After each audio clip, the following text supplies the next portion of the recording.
Hello बच्चों, welcome to all of you. आज हम लोग अध्ययन करेंगे केमिस्ट्री के सॉल्यूशन चैप्टर से क्लास 12 की। उसमें देखना है विलेयता क्या होती है, व्हाट इज सॉल्युबिलिटी। तो उसकी डिफिनेशन है किसी पदार्थ की वह अधिकतम मात्रा जो निश्चित ताप पर 100 ग्राम विलायक में घुल जाती है या विलायक को संतृप्त कर देती है, उसे पदार्थ की विलेयता कहते हैं। और विलेयता को प्राय मोल प्रति लीटर में व्यक्त करते हैं, यानी वह भी एक प्रकार से सांद्रता ही होती है। लेकिन इसमें एक कंडीशन यह है कि विलेयता जब भी देखी जाती है तो वह एक निश्चित ताप पर उसका अध्ययन करते हैं। और विलेयता यह प्रदर्शित करती है कि कोई भी पदार्थ किसी विलायक में कितने अच्छे से डिजॉल्व होता है, कितने अच्छे से उसमें घुल जाता है, उतनी ही उसकी विलेयता अधिक होती है। यानी जो पदार्थ जितना अच्छे से विलायक में घुलता है उसकी विलेयता अधिक कही जाती है। और उसमें हम लोग यह भी जान लेते हैं दूसरी तरह से इसकी परिभाषा कैसे होती है। निश्चित ताप पर किसी पदार्थ के संतृप्त विलयन की सांद्रता को उसकी विलेयता कहते हैं। जैसे कि हमने देखा कि इसका मात्रक क्या लिखा जाता है, मोल प्रति लीटर, अर्थात यह सांद्रता का मात्रक होता है। तो सांद्रता है इसे, यानी निश्चित ताप पर किसी पदार्थ के संतृप्त विलयन की सांद्रता को उसकी विलेयता कहते हैं। एक परिभाषा यह रही, तो दूसरी परिभाषा यह है। ये दोनों परिभाषाएं क्लियर करेक्ट है। तो हम इसमें देखते हैं, जैसे मान लीजिए कि एक कंटेनर है, इस कंटेनर में 1 लीटर जल है। जल कितना है? 1 लीटर है। इसमें हम NaCl बोल रहे हैं 100 ग्राम। तो अच्छे से 100 ग्राम NaCl इसमें घुल जा रहा है, तो हम कहेंगे इसकी विलेयता बहुत अच्छी है, यानी बहुत अधिक है। यदि हम इसी में कोई और पदार्थ घोलते हैं, जैसे इस जल में हम कोई कार्बनिक कंपाउंड लेके घोलते हैं, अब मान लीजिए हम ऑयल ही लेके घोलते हैं, जैसे मस्टर्ड ऑयल, सरसों का तेल। अब सरसों के तेल को इस कंटेनर में अगर डालते हैं, सेम अगर जल 1 लीटर जल इसमें है, H2O 1 लीटर है, 1 लीटर, तो इसमें सरसों का तेल डालें, वो विलेय हो जाएगा और H2O विलायक का काम कर रहा है। तो ये मस्टर्ड ऑयल, इस मस्टर्ड ऑयल जो है जल में नहीं डिजॉल्व होगा, तो इसकी विलेयता बहुत कम हो जाएगी। लेकिन NaCl तो उसमें विलीन हो जा रहा है, तो उसकी विलेयता अधिक होती है। अर्थात हम कह सकते हैं कि किसी पदार्थ की विलेयता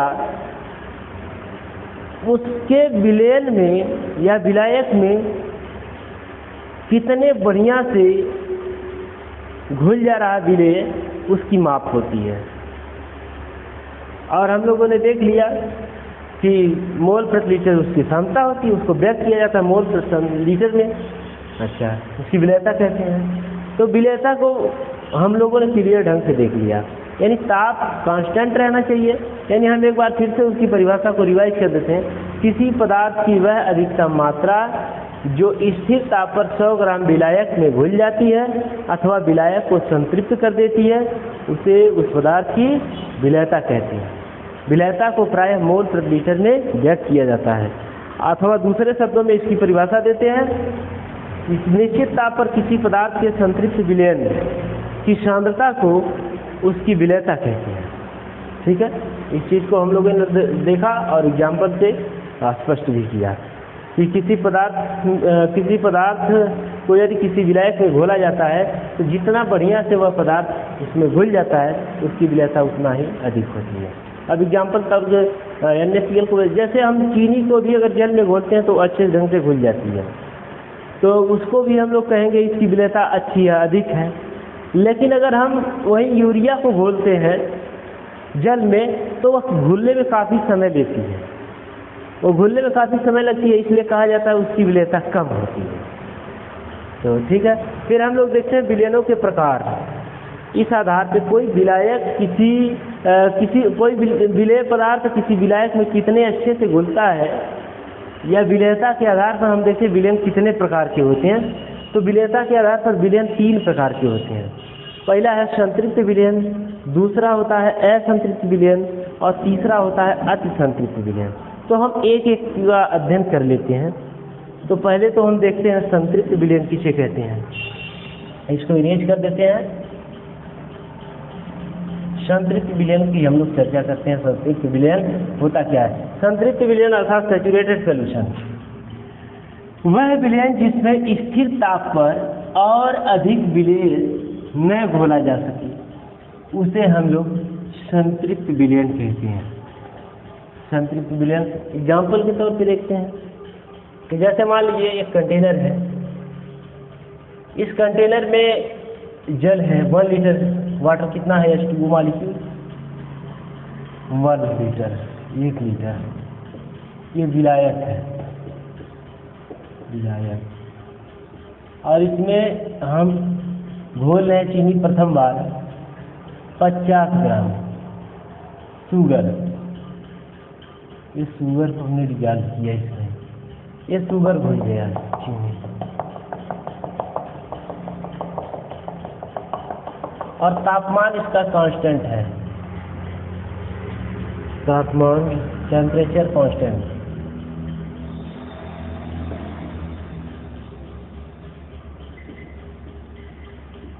कांस्टेंट टेम्परेचर है। अब इसमें हमने चीनी घोला 50 ग्राम घुल गया, फिर थोड़ा 50 ग्राम बढ़ा दिया, फिर घुल गया, फिर 50 ग्राम बढ़ा दिया, फिर घुल गया। ऐसे हम बढ़ाते जाते हैं चीनी की मात्रा को, इस कंटेनर में हम बढ़ाते जाते हैं और ये जल में घुलता जा रहा है। लेकिन एक ऐसी स्थिति आएगी जब इसी टेम्परेचर पे और चीनी घुलना बंद हो जाएगी और जा करके कंटेनर के पेदी में इकट्ठा होने लगेगी, जमा होने लगेगी। तो इसी कंडीशन को हम लोग क्या कहते हैं? इसी कंडीशन को हम लोग संतृप्त विलयन कहते हैं, संतृप्त अवस्था कहते हैं, और इस प्रकार के विलयन को संतृप्त विलयन कहते हैं। यानी वह विलयन जिसमें स्थिर ताप पर और अधिक विलय न घोला जा सके उस विलयन को हम लोग संतृप्त विलयन, और विलयन के इस अवस्था को संतृप्त अवस्था कहते हैं। तो हमने इस तरह से इसका एग्जाम्पल लेकर के बताया कि कैसे कौन सा विलयन जो है। एक और एग्जाम्पल लेते हैं। मान लीजिए इसमें 1 लीटर विलायक है, तो इसमें शुगर के स्थान पे पहली बार हमने NaCl नमक लिया, नमक को घोला तो घुल गया, टेम्परेचर कांस्टेंट रहेगा। फिर 100 ग्राम नमक लिया, फिर 150 ग्राम कर दिया, फिर और बढ़ा दिया, फिर और बढ़ा दिया। एक ऐसी अवस्था आ जाएगी कि जब और NaCl घुलना बंद हो जाएगा। अब NaCl नहीं घुलेगा, अब घोलेंगे तो उसकी पेदी में बैठ जाएगा। तो जब पेदी में बैठने लगे उतने पे ही बंद कर देना, उससे पहले ही जरा सा बंद कर देना। इसी कंडीशन को हम लोग कहते हैं संतृप्त अवस्था, और इस प्रकार के विलयन को संतृप्त विलयन या सैचुरेटेड सॉल्यूशन कहते हैं। अच्छा, ये विलयन के प्रकारों में विलयता के आधार पे हम लोग विलयन के प्रकार देख रहे थे। तो 3 प्रकार हमने बताया है। तो पहला हो गया संतृप्त विलयन। अब दूसरा लिखते हैं असंतृप्त विलयन। असंतृप्त विलयन क्या होता है? असंतृप्त विलयन यानी अनसैचुरेटेड सॉल्यूशन। अब उसकी चर्चा कर लेते हैं कि व्हाट इज अनसैचुरेटेड सॉल्यूशन क्या होता है। असंतृप्त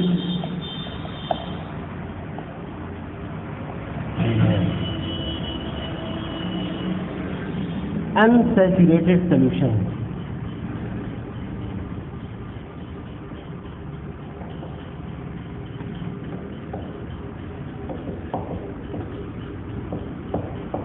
असंतृप्त विलयन।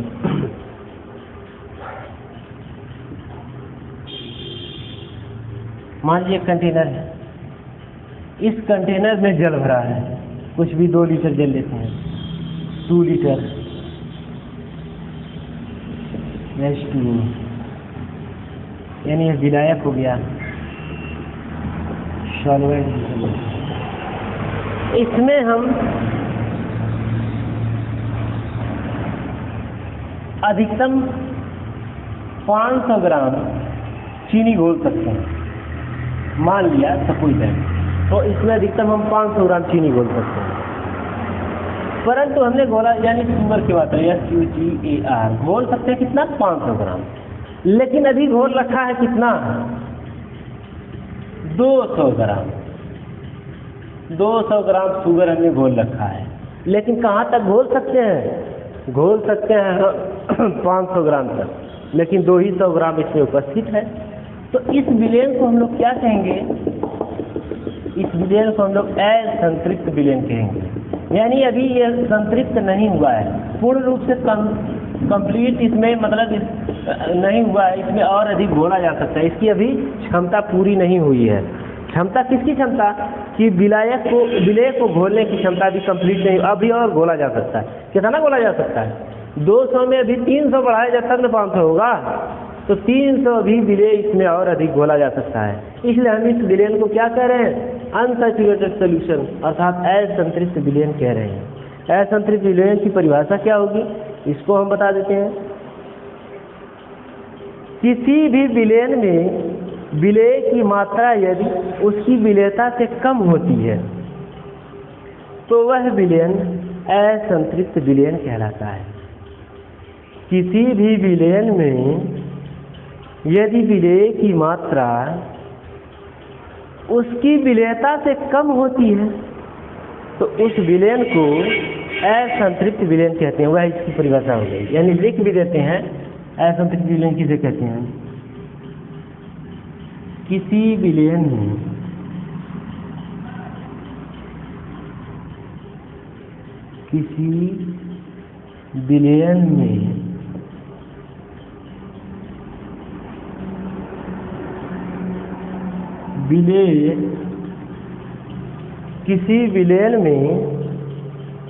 विलय की मात्रा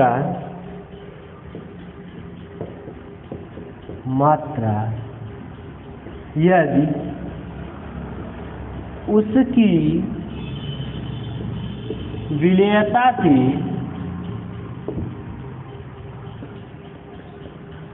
कम होती है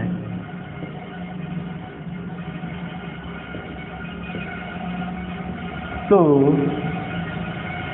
उस विलयन को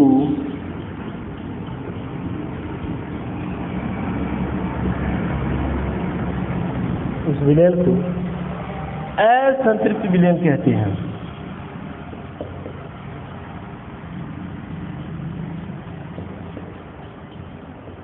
असंतृप्त विलयन कहते हैं।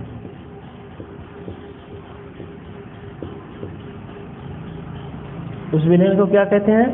असंतृप्त विलयन कहते हैं। जैसे कि एग्जाम्पल के तौर पे दिखाया गया। एक बार और एग्जाम्पल दे देते हैं।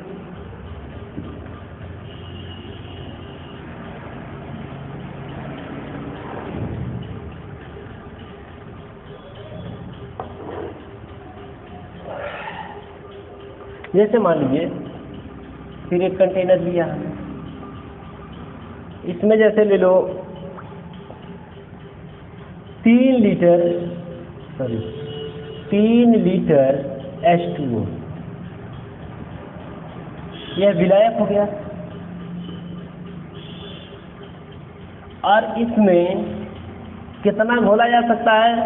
मान लीजिए KCl या NaCl ही ले लेते हैं। अब जैसे जल बढ़ रहा तो इसकी कैपेसिटी भी तो बढ़ेगी कि और ज़्यादा NaCl घोला जा सके। तो मान लीजिए हमने इसकी कैपेसिटी को देख लिया कि 900 ग्राम या 800 ग्राम लीजिए, 800 ग्राम इसकी कैपेसिटी है कि 800 ग्राम NaCl इसमें घोला जा सकता है। थोड़ा सा भी बढ़ाएंगे तो इसका घुलना बंद हो जाएगा, पेदी में बैठने लगेगा। इसकी इतनी कैपेसिटी घोल देने की NaCl को। यानी 3 लीटर विलायक में माना हमने कि 3 लीटर जल में 800 ग्राम NaCl घोला जा सकता है कंप्लीट। लेकिन घोला हमने कितना? घोला हमने 400 ग्राम। और कैपेसिटी कितना है? 800 ग्राम घोलने की। अब घोला गया 400 ग्राम, ये नहीं घोला गया, तभी हम इसमें और कितना घोल सकते हैं? और 400 ग्राम और बढ़ा सकते हैं। लेकिन 400 ग्राम उपस्थित होने के कारण इस विलयन को हम लोग क्या कहेंगे? असंतृप्त विलयन कहेंगे। ये विलयन असंतृप्त विलयन कहलाया। तो इसलिए परिभाषा इसकी जो सटीक दी गई है कि किसी विलयन में विलय की मात्रा यदि उसकी विलयता से कम होती है तो उस विलयन को असंतृप्त विलयन कहते हैं। ठीक, क्लियर? ओके। अच्छा, अब आगे देखते हैं। तीसरा प्रकार का जो विलयन है उसे अतिसंतृप्त विलयन कहते हैं।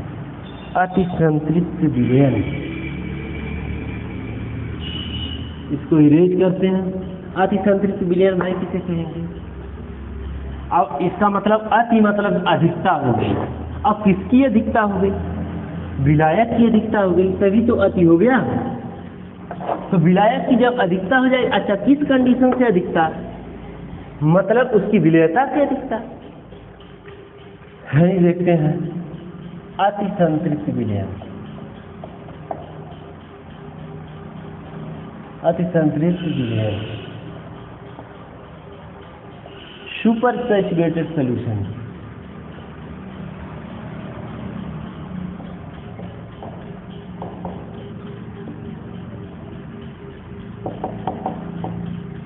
Super saturated solution. Suppose that एक कंटेनर है, इसमें 1 लीटर जल है, नहीं तो जो भी एग्जाम्पल लिया उसी को ले लेते हैं। 3 लीटर जल है, 3 लीटर H2O है। H2O विलायक हो गया, बार बार लिखना पड़ रहा है, आप समझ रहे हैं। 3 लीटर इसमें H2O है और इसमें घोला कितना जा सकता है? 800 ग्राम NaCl घोला जा सकता है। मतलब नमक है 800 ग्राम।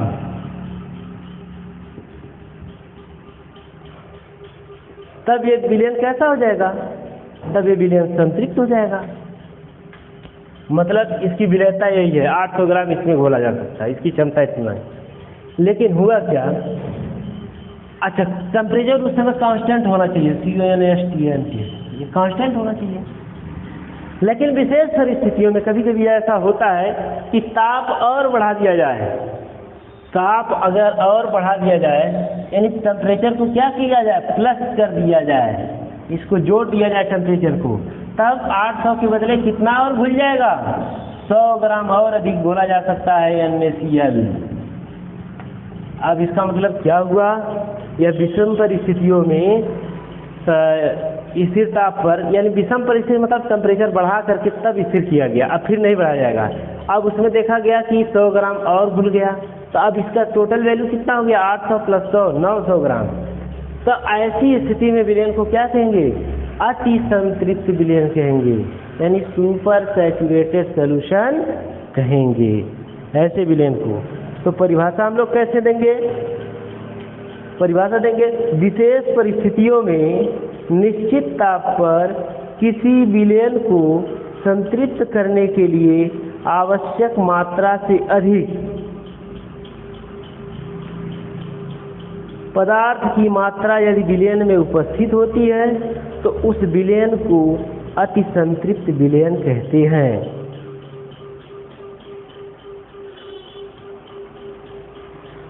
यानी विशेष परिस्थितियों में निश्चित ताप पर किसी विलयन को संतृप्त करने के लिए आवश्यक मात्रा से अधिक यदि पदार्थ की मात्रा उपस्थित होती है तो उस विलयन को हम लोग संतृप्त विलयन कहते हैं। तो संतृप्त विलयन को भी आज आप लोगों ने जान लिया। आज हम लोग क्या क्या पढ़े बच्चों? आज हम लोगों ने पढ़ा क्या? विलयता, विलयता की डिफिनेशन पढ़ा, एग्जाम्पल देखे। उसके बाद हम लोगों ने देखा कि विलयता के आधार पर विलयन कितने प्रकार के होते हैं। विलयता के आधार पर विलयन 3 प्रकार के होते हैं। पहला विलयन कौन सा हो गया? संतृप्त विलयन। दूसरा विलयन कौन सा है? असंतृप्त विलयन। तीसरा कौन सा है? अतिसंतृप्त विलयन। ये तीनों प्रकार के विलयनों को हम लोगों ने देख लिया है। यानी तीनों विलयन हो गया। अतिसंतृप्त विलयन में उसकी विलयता से अधिक पदार्थ की मात्रा उपस्थित होती है। इस पदार्थ को इस बात को जानते रहिए आप लोग, और एकदम क्लियर डिफिनेशन और इसका जो है जो फंडामेंटल थिंकिंग है इसके बारे में वो, और आप लोग इसका कॉन्सेप्ट पूरा समझते रहिए कि क्या सलूशन, कौन सा सलूशन है, अतिसंतृप्त विलयन क्या होता है, कैसे इसको हम लोग याद कर सकते हैं। यह अतिसंतृप्त विलयन की बात है।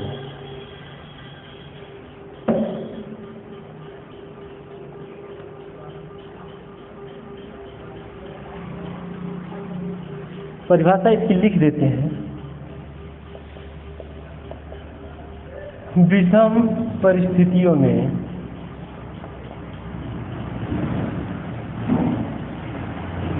विषम परिस्थितियों में स्थिर तापमान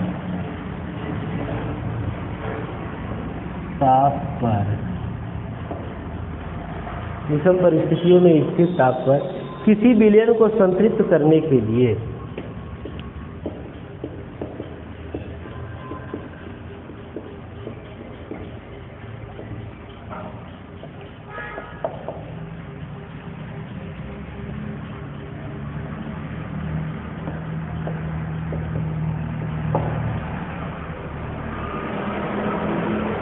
आवश्यक मात्रा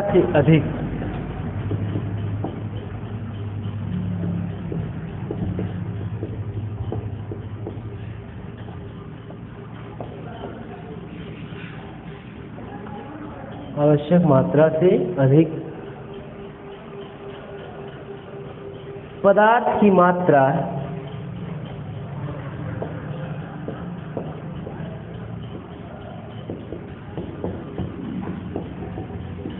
यदि विलयन में उपस्थित होती है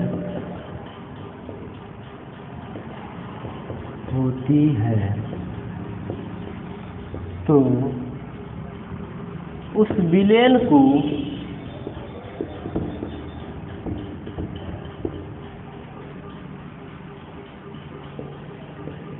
अति संतृप्त विलयन कहते हैं।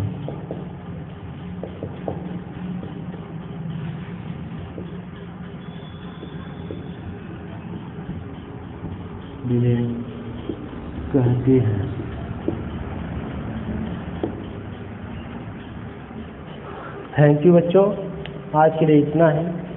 अगला हम लोग अगले टॉपिक पे अध्ययन करेंगे इसके आगे। That's all.